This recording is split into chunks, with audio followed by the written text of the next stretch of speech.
喺呢段片入面，我哋會介紹響每個三藩市家庭開放嘅家庭資源中心。三藩市嘅家庭資源中心係一個歡迎大家嘅社區空間，俾家庭可以互相聯繫、學習同獲得支援。三藩市幼兒發展部門係全市唔同嘅社區支持一個由呢啲中心組成嘅網絡。喺呢個中心入邊，家庭可以免費參加課程、班組同活動，幫助小朋友發展同提升家庭整體福祉。無論你嘅收入或者係身份移民，都歡迎所有人參加。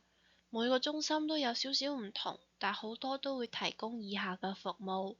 譬如話親職教育課程同支援小組，適合0到5歲小朋友嘅遊戲小組，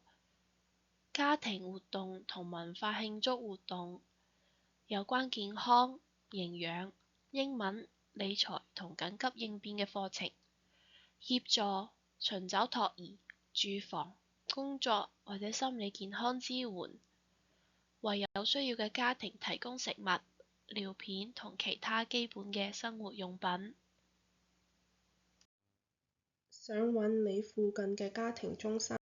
請去呢度嘅網站顯示。如果想知更多資訊，請透過電話、電郵或者親身聯絡我哋個專員同推薦團隊。